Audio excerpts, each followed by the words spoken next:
Now we just need Mr. Matt Topper.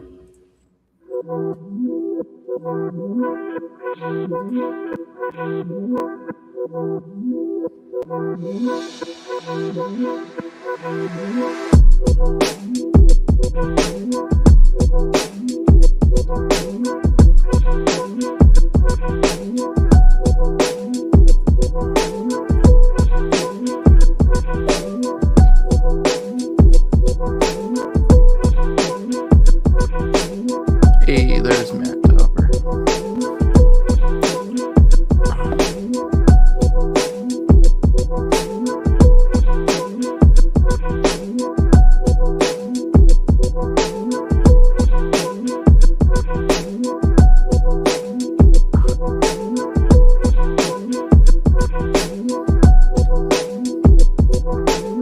We good to go. There we go.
I put the link in the chat, so if anybody wants to go look back, this is the retrospective. Ooh, that's horrible.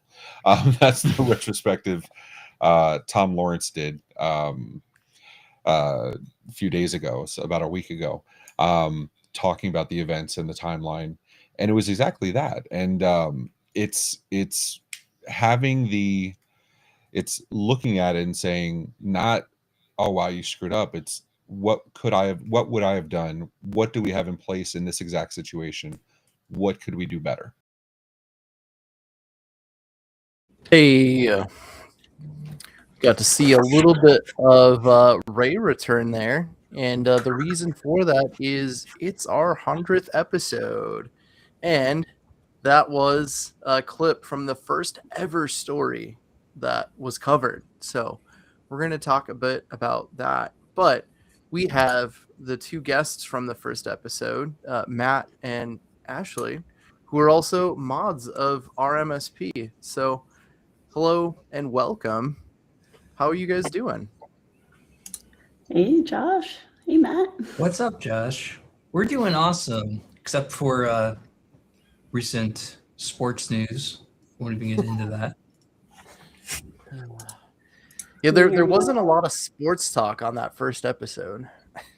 Yeah, I can't remember what time of year it was exactly. Actually, can't remember when that was. Was July? that during the Aaron July. Rodgers speculation? Doesn't matter.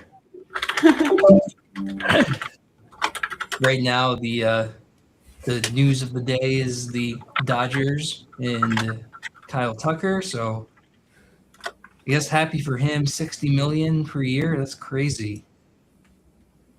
It's a lot of money. Yeah, as a Cubs fan, it hurts to see that. Right? We were really hoping to hold on to him for a bit longer, but Not at 60. The dude's not worth. He's not that good. I mean, good for him for getting it. But Yeah, for sure. So episode 1 of MSP Community Live was July 2nd, 2023. Thought it was summer. That was shortly before Aaron Rodgers' D-Day, Achilles Day. I was watching that episode just a little while ago, and I was chuckling. I was like, I feel like we probably should just start accumulating a tally of how many times Matt's been doxxed, because at the time we were talking about it, and we're still talking. Yeah. So the whole thing came about, Matt gave his story in the first episode of creating the subreddit because he had been on other forums and stuff, and there really wasn't anything there, and then realized that, hey, this is kind of growing and needs some moderation, so brought on some people. So you guys have moderated the Reddit subreddit of RMSP, for better or for worse, for the last couple of years. What would you say is like kind of the biggest changes that you guys have been seeing?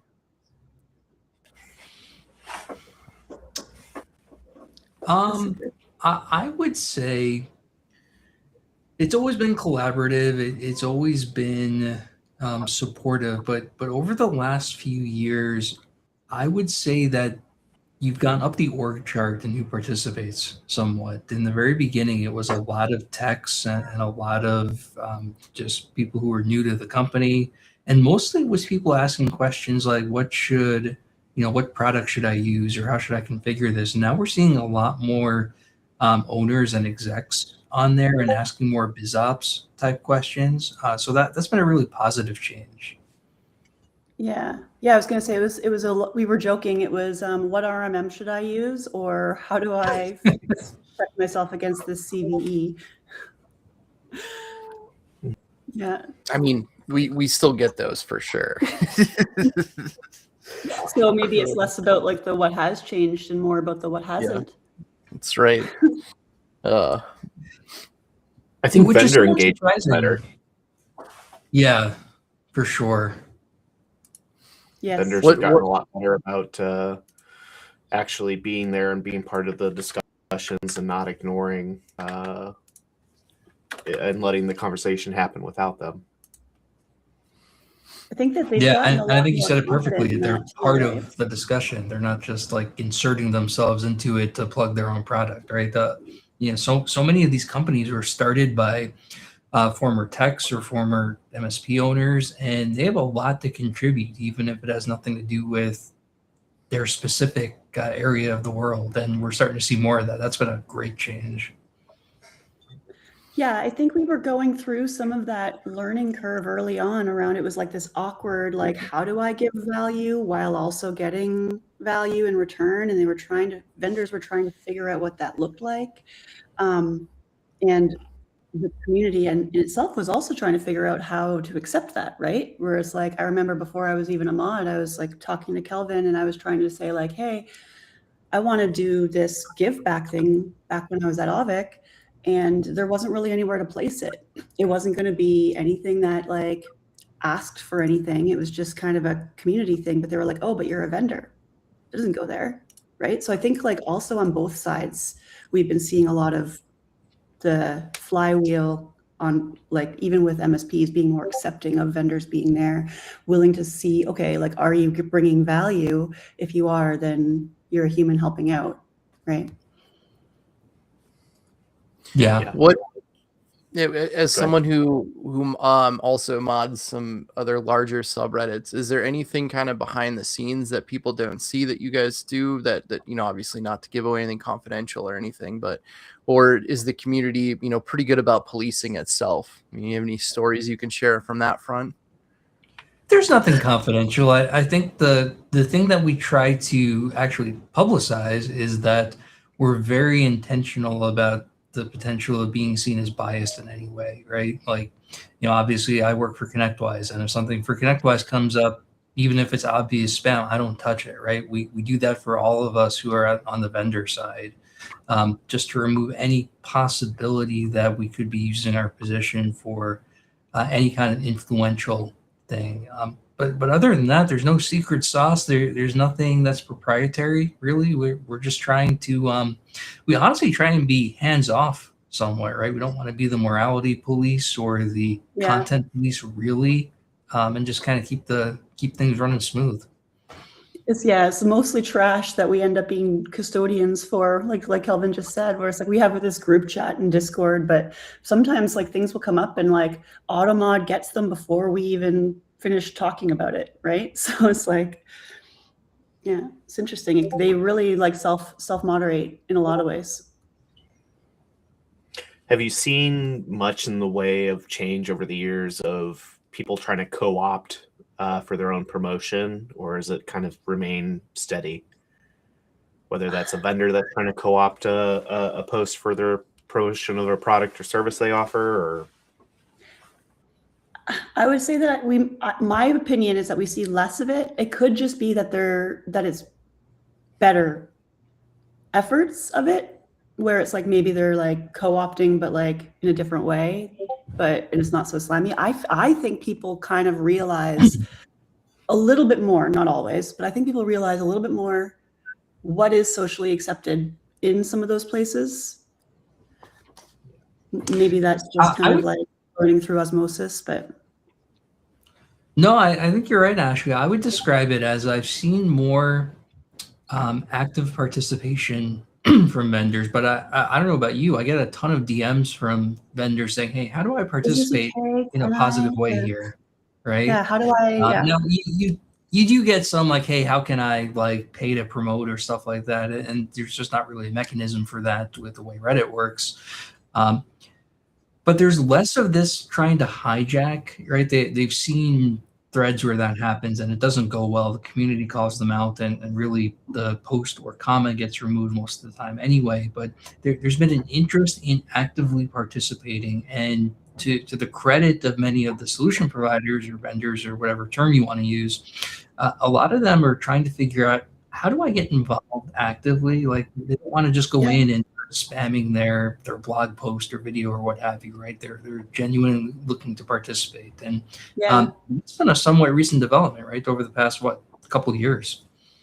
I would think that you probably can also credit some of that to our broader industry, not just our industry, but the broader like industry shifts around product marketing, growth marketing, like the types of things that people in those positions are being taught, how they're being encouraged to engage. We are seeing a much more social shift into community marketing, right? And so there's people that are coming from total different enterprise, developer, wherever walks of life, where they're realizing like, hey, here's how we contribute externally versus internally. And it's interesting to see what that's going to look like, whether we're going to see it shifting back or forward again.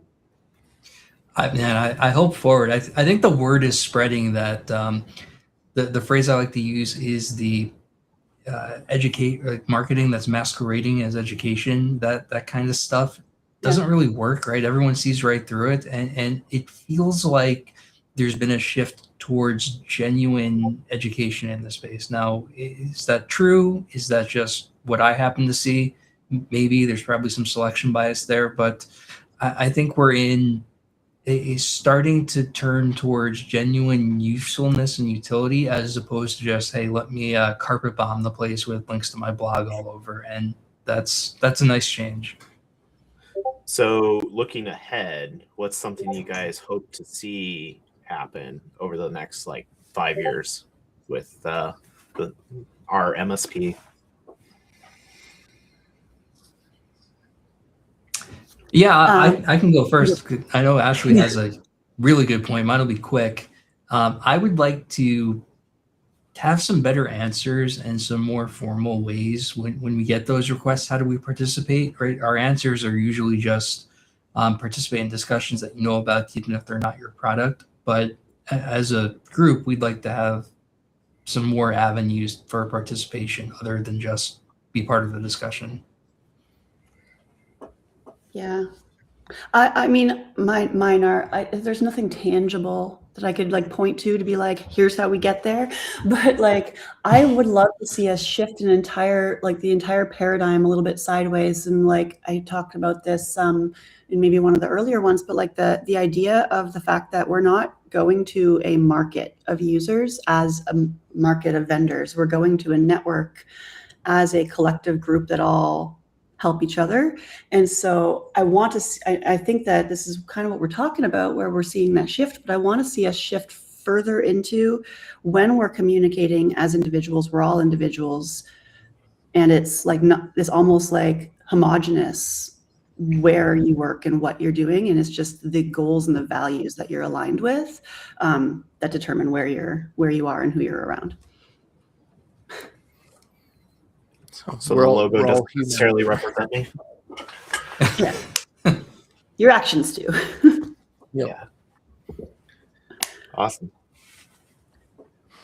Absolutely. All right. Well, that was great, but we do need to get on to the normal part of the show here where we cover stories. So, it was really cool seeing that first story and that Kaseya one. I mean, that's still something that has ripples in our industry, even 5 years later. And I think we'll forever do that. So we were going to cover that one. But they did a really good job on episode 2 of that. So go back and watch that. Now in current events, here's what's going on in the last week or the last 3, since it's holidays, the last couple of weeks here on our MSP. So in our first story here, we have, of course, my Christmas gift is a client wanting a refund. So this person runs a boutique MSP for a while before stepping back to focus on systems. He thought he fielded every objection in the book. They had a small CPA firm on a standard all-you-can-eat plan. They had a full stack, and they got an email last week wanting to discuss a credit for the last 3 months of service. And, hopped on a call to see what was going on. And the reason is they audited their own ticket portal and they realized they haven't logged a critical issue since October. They quote said, "It feels like we're paying car insurance on a car that never leaves the garage. If you guys aren't fixing anything, what are we paying for?" I had to explain that in this industry, silence is expensive. I walked them through the automated patches, the quarantine phishing attempts, the nightly backup verifications while they slept. They basically had to explain they pay us for fire prevention, not just for driving the fire truck. They're staying on the contract, but it's a good reminder that invisible IT looks a lot like nothing to the uneducated client. So how should we visualize that? should it have even gotten to this point? Ash, you want to start us off with this? Sure. Well, I mean, that's such a difficult one because it's like the answer's kind of easy, but it's also like the everything else that's going on in your business that makes it so that that's not easy isn't the easy part. You know what I mean? But it almost starts sooner in my mind, where it's like I bring it back to data, right? Like you might have the data. If you do, then how are you pulling it together for that? It's not just a QBR, right? Like anybody can do that, but like, how are you showing them where that invisible labor comes from? Like, if you don't understand that, you're probably not going to be able to articulate it when it comes to that conversation. Yeah.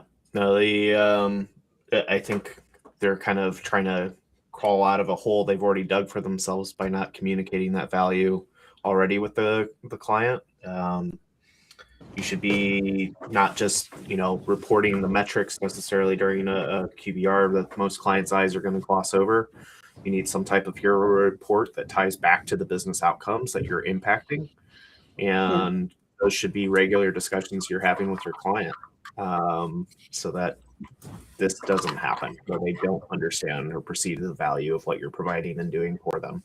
So as far as handling where they're at today, I'm not sure that they've got a whole lot of options other than trying to quickly educate the learn from it. Yeah. client.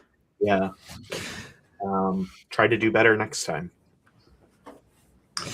I think that when you find yourself in this position, this can be a sign that you're a little bit of you're almost like a plumber or an electrician that you pull out of the yellow pages that you just call when something is broken. I don't know if they even have yellow pages anymore. I feel like I'm dating myself. But you're in that kind of trunk slammer mindset. One of my old owners used to say, Matt, we are not the plumber, right? And if your clients see you as just that person that they call when something isn't working, there's some kind of computer problem, you're not really in that relationship where you're partnering with them. And I know the phrase trusted advisor is like cliche, and I hate it because it's been overused so much, but without making that the goal, having that kind of advisory or partnership relationship prevents this in the first place. And so if you're being asked this, I think you have a higher level issue with how you're delivering service, and you're not really looking to help the business improve or help optimize things. You're really just trying to keep computers running as a service as opposed to being in a consultative role. So this kind of goes beyond this one client. I think it actually is a sign of how you're interacting with your client base at large. And, we can get into a whole discussion on how the rise in automation and the ease of provisioning and all that stuff may make this kind of business obsolete in the future, but really take that as an indicator of, I need to get deeper into my clients' businesses if you're being asked this in the first place, right? If you're showing up to a QBR with a report that serves really to only justify your own existence, you already lost, right? Like that, even if it's the best report ever, you're not in a good position to begin with. Yeah. Find a way to make those silent things loud. Make sure that you understand what those silent things are and make them loud. Well, not only that, but this is why it's worth tracking things like touch points. I mean, if you haven't talked to this client, if you haven't made a single touch since October, well, I mean, I don't blame the client at all. Like, what are you guys doing? Like, granted, my stuff's working, it's fine, but also I haven't heard a peep from you in 3 months, or potentially longer. So there is going to be some of those feelings on there. And again, it goes back to the soft skills, the relationship building. There's more to it than just the tech. Well, and this is I think was a CPA client. So why are you not having preemptive discussions about going into their busy season of, we want to make sure that we've, addressed any of the upcoming projects and stability and availability to make sure that you guys are rock solid coming into your busy season. Yeah. And Yeah. that's a business outcome discussion that you can easily have. There's also Oh, yeah. something where it's like people assume that they that by talking to one person that they have a proper distillation of communication internally as well, right? Where it's like you could be doing great for one person, but that might not be the one that needs the sentiment, who needs to feel like you're giving them the value, right? So figuring out where those those penetration points are big. For us, when we're monitoring that stuff like profitability via clients, one of the other things that we look at is if a client is too profitable, that's almost a flag, because it means that they're paying for our services, but and again, things are going right, but like also we're not engaging them, we're not spending labor hours on this. And why is that? We don't want to just set and forget things, which Yeah. it sounds ideal, but then these things sort of happen. Yeah. But to Henry's point too, like absolutely, this is a CPA firm. Like maybe you don't hear them from a couple months, but those months are like January to May, because they are like, that's their extremely busy season. But at the very least, making it prepped for all of that before it's happening. But yeah, so do you kind of going around the room here, is this something that you would say is more on the client or the MSP to resolve this issue? It's on the MSP, and honestly, this is one of the oldest problems in the history of managed services, right? How do you justify the I don't call you, so everything's fine, what am I paying you for? That's like, managed services have been around since what, like the early to mid 2000s, and it was a problem then too.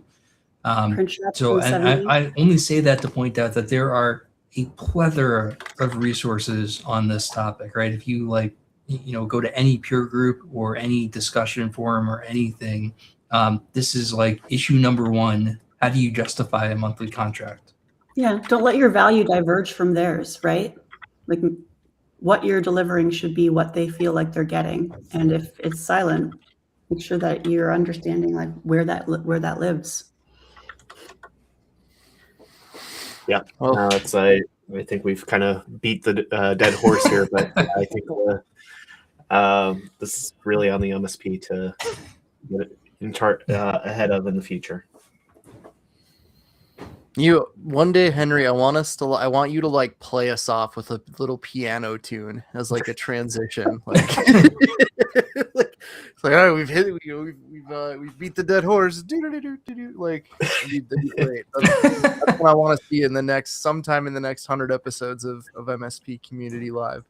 But all right, it'll probably have to be an evening episode, because the help desk across the hall would probably not appreciate that right now. All right, well, let's go ahead and go to a new one. We're still talking about communication, but this is an entirely different problem here. This is a new one. I have to confiscate users' computers. So our primary vertical is very large churches, and usually they're awesome customers. We charge per device and not employee because, well, they tend to have a lot of shared control computers by rotating volunteers. Fortunately, they get Business Basic for free as well. It's fine. Anyway, this one church is now giving us a list of computers to take out of service in order to reduce what they have to pay us. I'm literally going into their paid staff offices and taking out their computers. No communication done whatsoever to staff. I get to tell them that management thinks they can use their personal phone instead for email and office apps. Functions like production staff and graphics get to keep their computers, but most pastors just get to use their own phones now.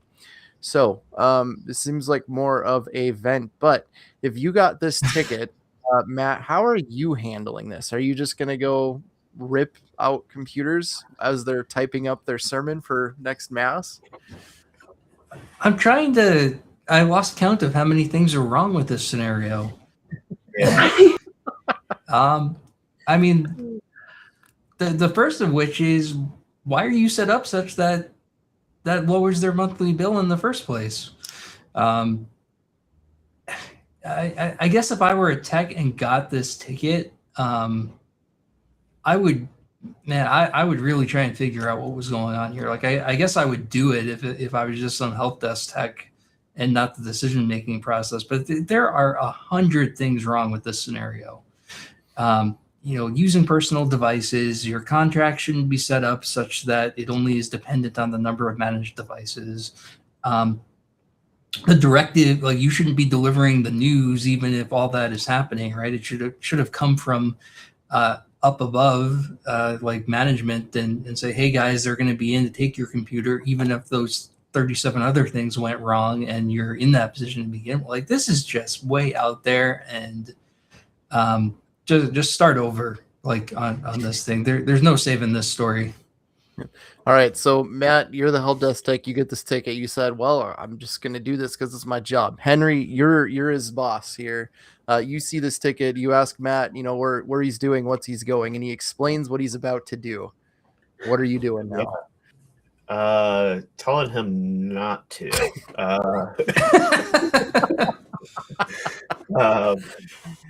Gosh. Yeah, I mean, also adjusting the agreement without proper timeline of notification, and yeah, there's a lot wrong here. We would probably be firing this client because it's just not going to be aligned with our values. Yeah. As far as washing your hands of this one, yeah, I guess you kind of have to figure out the path through to get to the path ahead. But man, there's a lot wrong here. Ash, is there any, like, you're really good at finding middle ground. Is there any sort of compromise here? That's what I was trying to think about. I was like, I'd be wondering, what got us in this position in the first place, where, like, maybe, like, is there, and my tech concepts are outdated, but, like, could there not be like a thin client or something with like a virtualized environment, or like a share? I don't know. Like, why is this the only solution to this problem? Why can't you automate the removal of your tools? Like, could there not be some sort of automation that would, like, destruct their environment and then restruct it when they come back? Who knows? I don't know. But, like, no, that's weird. But then the thing that concerned me was, like, that they were encouraging them to move to their personal devices. Like, I saw that in the writing, and then I was like, well, doesn't that add a whole bunch of extra monitoring and an extra, like, compliance considerations and all this other stuff? Yeah, I'd probably just be like, if I was the tech getting that, I'd be going to my boss going, who sold this? Can you please get them on the phone, please, with these people? Well, that does raise a good point. Like, are they renting these computers from this MSP? Because if they bought them, like, the church owns them. So I guess if they want to decom them, it's kind of on the church at that point. Like, well, you collect the computers you want me to recycle, and then I'll pick them up. But, like, I'm not going office by office. And you know what it's giving? It's giving window tax from the 1700s. Yeah. Like, people get charged tax based on how much light they were allowed to get into their rooms, so they would just board up their windows. Yeah, that's a good point, Josh. Though, what's happening with these after this? Is like, somebody, are they getting piled up in the corner? Do we have even more data issues because they're throwing them in the back of their SUV and driving them back to their office? Like, what? I mean, my first the ever deeper we look into this, the more things that are broken. The first ever MSP I was at, we had one client who would buy computers in bulk, but then they would just sit in a storage room until somebody's computer could physically no longer turn on, and that's when they got the replacement, not realizing that they're losing value by literally sitting there, regardless of what we explained. And I thought that was terrible, but this might take the cake there. Like, this is something else here. Yeah, seems like a software. I do think there's. I think Henry or Ash, whoever said it, ultimately you're talking about a client that has some kind of price issue or some kind of cash flow issue or something, and addressing that, like, we've Well, extended clients like terms of a couple months, if they have a known cash flow issue, or if someone who's seasonal, right? There's opportunities to deal with that kind of thing, if they're in good standing, not if they're always doing this. But the solution to we can't afford your monthly contract anymore, it has got to be something like, let's renegotiate or end the relationship, not like let's get you to such a bad state that you could pay it and then turn around and likely blame the MSP when this thing goes south. My mind's going in a completely different direction. Is if you switch to per user pricing, then the client's like, I'm going to need you to come remove these users so we can pay you less. Ooh. Grim Reaper. Yeah, well, I mean, I wouldn't go that far. Like, you're going to find them a different job or, something like that. They're going to get Nancy Kerrigan. Oh. Well, before we get to the next story, we did have a chat from a Michael Chapman in the chat, so we can cover that kind of real quick. Those are stories that we have covered, kind of briefly on this, but just to answer that in a very general question, as you mature your MSP, a lot of it does come from referrals and growing your brand and getting your name out there. I mean, that's kind of what you'll see as you continue to grow. So it depends on where you're at in your maturity and growth journey of your MSP, but that's kind of the general, anything that you guys would like to add to that. No, I think you probably hear the same main methods reiterated by most people, is that a lot of it comes through referrals and word of mouth. As far as additional growth and outbound sales, you can get some through cold calling, but it's very limited that you're going to get through that. Some through your online marketing.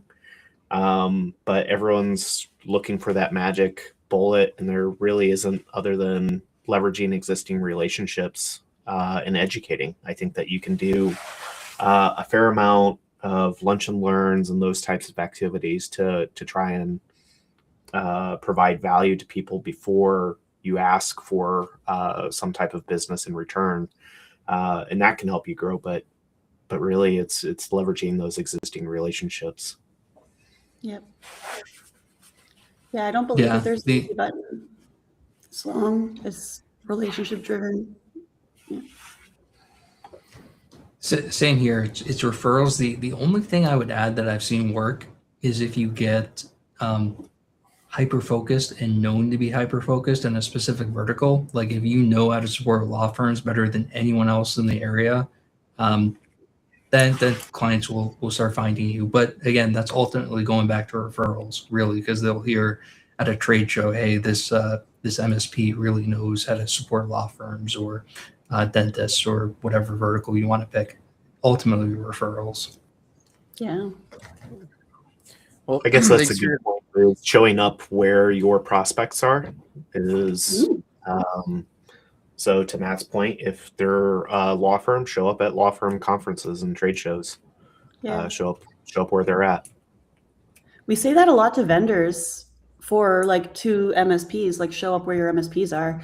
But I wonder how many MSPs are actually out there going to the conferences that are in their own verticals as well as that side of it. I know some. Yeah, no, that's a really good point there too. So, all right, well, thank you for your question, Michael, and let's go ahead and get to our new story here. So, keeping with the theme of communication, client caught me on a hardware margin, now questioning our entire history. Did I panic fix or make it worse? I'm an MSP for a growing client who usually auto-approves my quotes. We have a great relationship built on trust. They asked for a high-end PC. I found the price online, added my standard markup, and sent the quote. Because the price was higher than usual due to the specs, the client checked online and sent me a link to a much cheaper price. I felt caught, and I immediately replied saying it was a mistake, blamed my supplier for not giving me a good rate, and dropped the price by over 20% to match and undercut the link they found. The client's partner stepped in and emailed emailed me, quote, "I have to be honest. I trusted you 100% and never checked your quote. How did this screw up happen? What does it say about all the equipment we bought so far? We want to continue working together, but we need to clear the air. I apologized again, reiterated the supplier gave me a bad price, took full responsibility, in the heat of the moment offered them 5 free support hours to smooth things over. Did I do wrong? What should you do in the situation?" They did update. He apologized. They'd appreciate more transparency. If we don't have a competitive price, we should just send a link along with the support hours. We laughed about the past, talked about how we started. Vibe was good. But how would you guys have handled this? So, Henry, your turn to start. I like the top comment on this on Reddit of you effed up.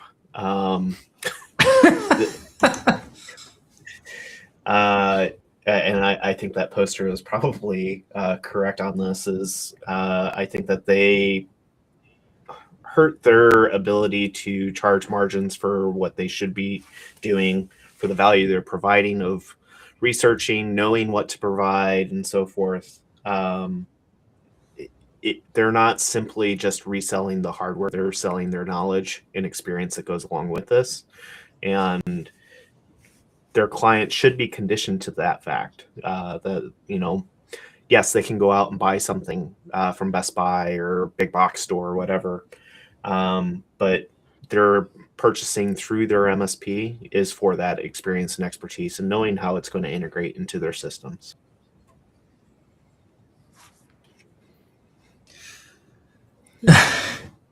It's also not totally clear to me from the post what happened here.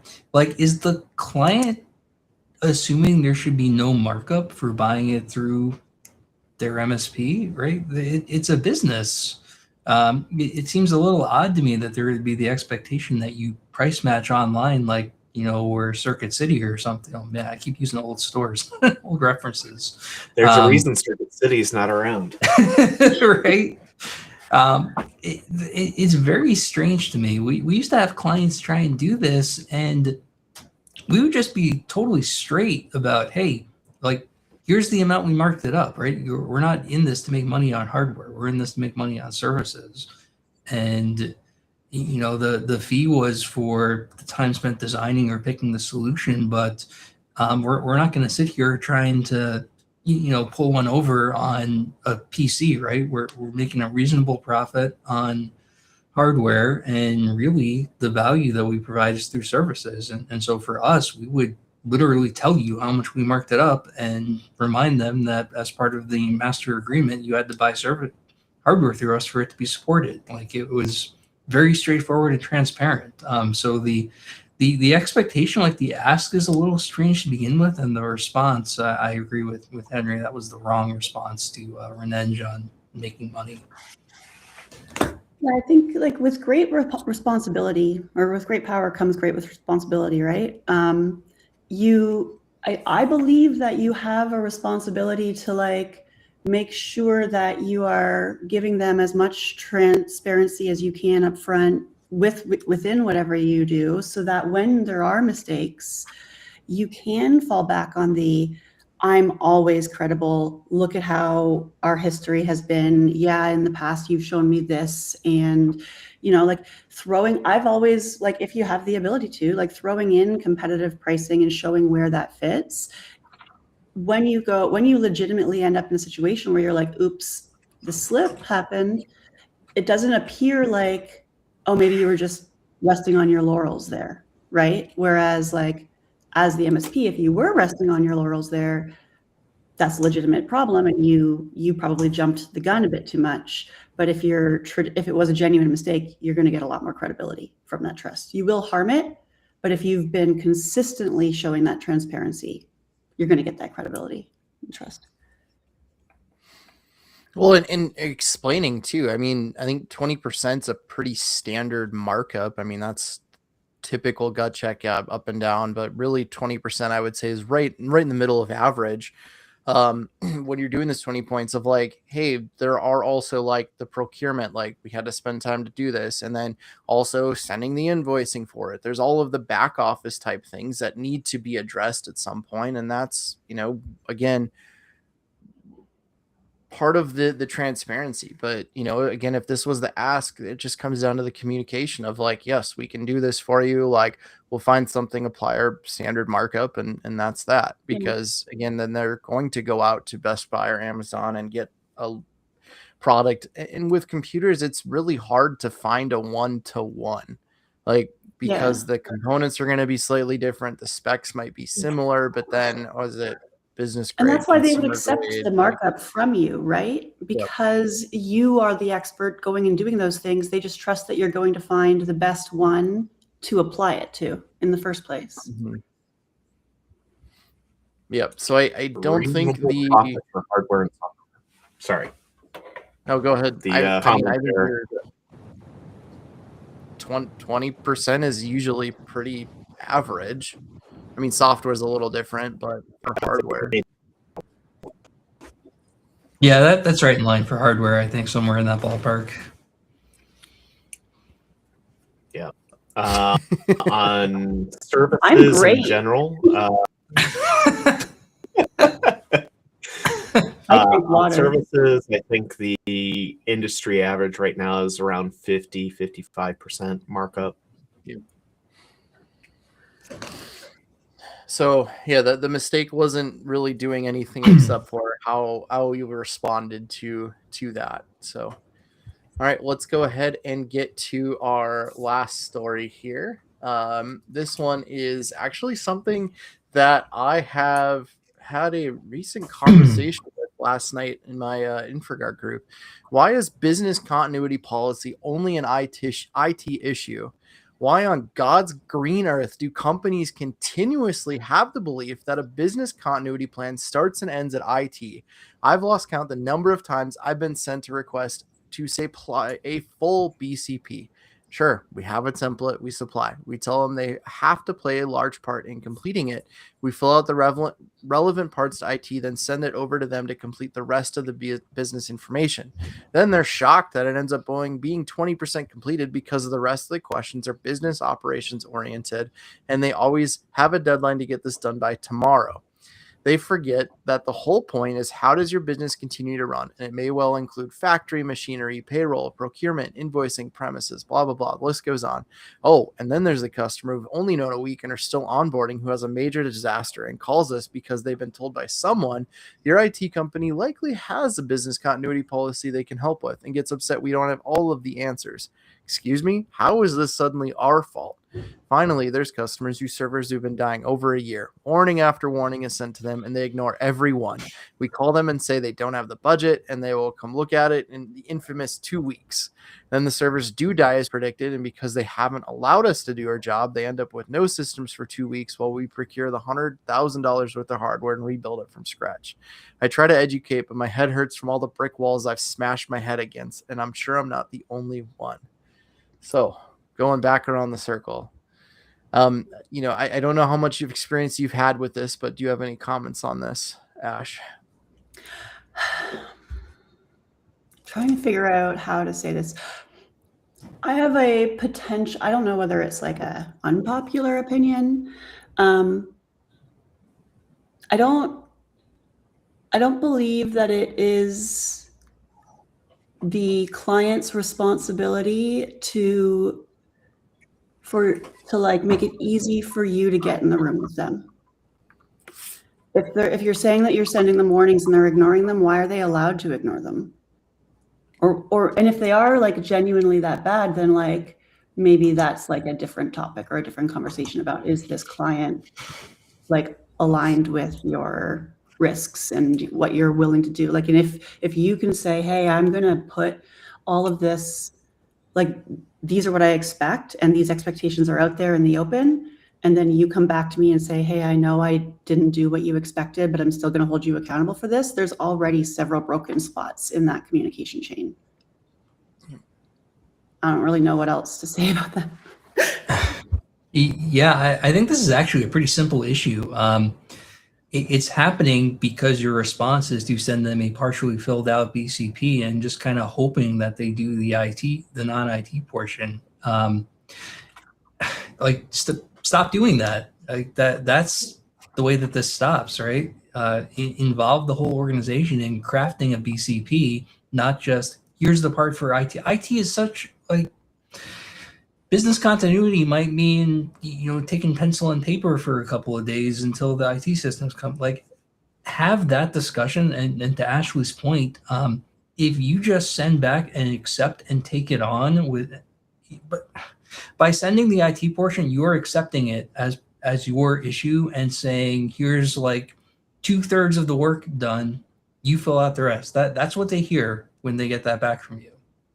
If instead your answer is we need to meet and talk about this and have a BCP planning session and really get involved in this, that's how you make it go away. So take that template and don't give it to them until you get in a room. So first off, I think we need to give this guy a hug based on reading the emotion in there.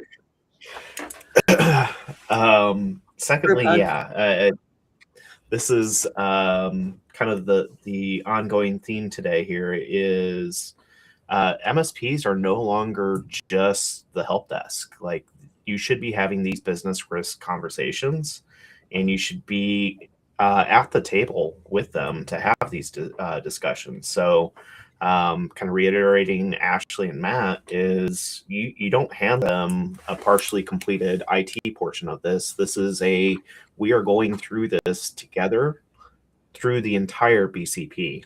And that's not just the IT portion. Yes, I can assist with that, but let's talk about the business risk of all the other aspects of whether this is a manufacturing client or someone else.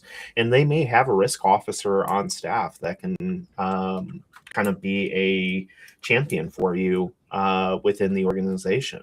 That's going to vary depending on the size and maturity of the organization, but this really is going to be a risk discussion, and whether that's the CEO, CFO, you're going to find an ally once you put it in terms of how that risk can impact the future of the organization with not addressing this.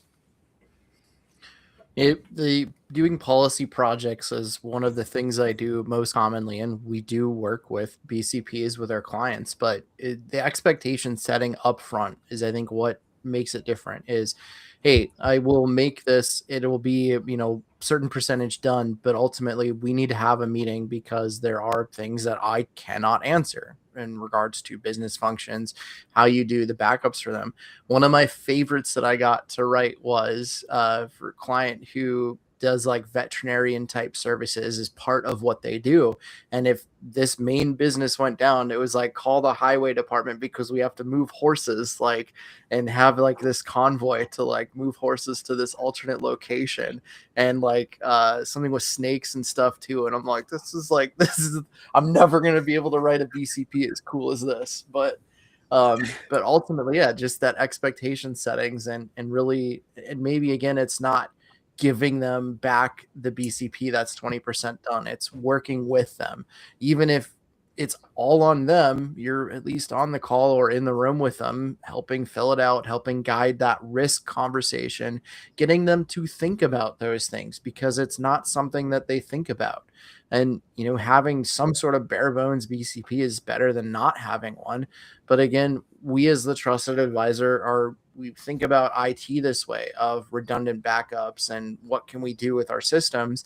You just apply that thinking to other parts of the business, and you might not have the answers, but you have the people in the room that would have the answers. So you're working together to achieve it. So Josh, I assume you probably want a BCP for every client you have. Do you guys approach that as a one-off project, or is that something that's handled during onboarding? So we have a policy project that includes 10 policy documents. The BCP is one of those 10. It's incident response plan, DRP, acceptable use, password policy, etc. It is a one-off policy. It is a one-off project, but as we are renewing service contracts, we are looking at a way of bundling that into not our core offering, but like a secondary offering. So it will either be a one-off or part of a higher level of service that we offer. But in our maturity model that I've shared multiple times, I mean, you can't get past a level 2 if you don't have policies. So it's something that all organizations need. Not the first thing that we should focus on, but it is something you need if you want to mature and grow up. So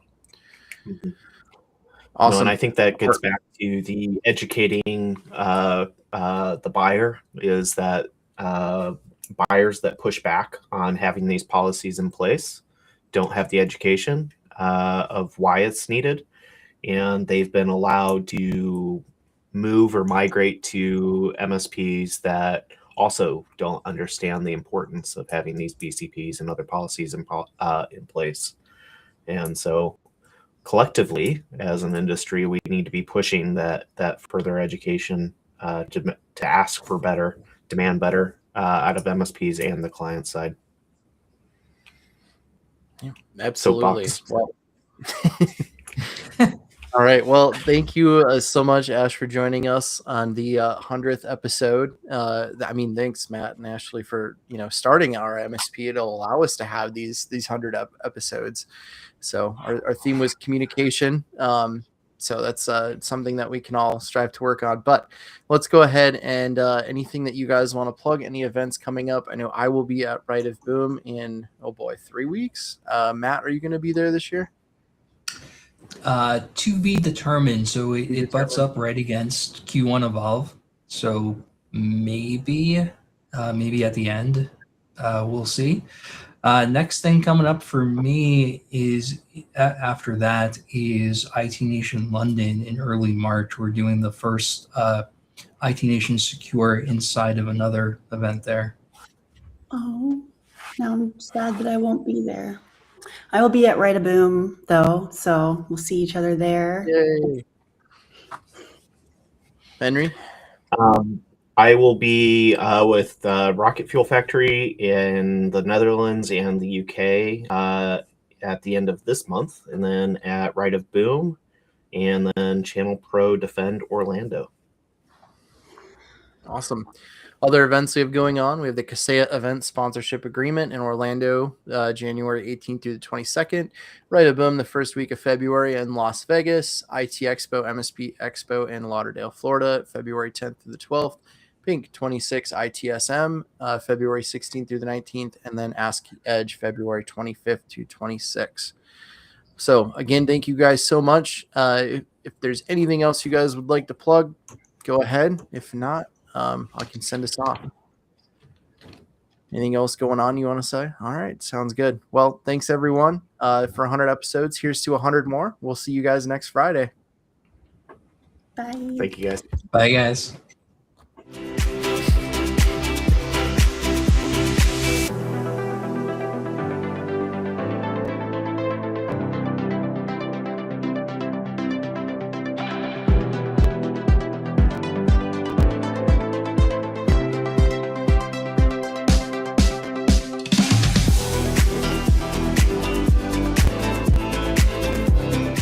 This has been a broadcast of the MSP Media Network.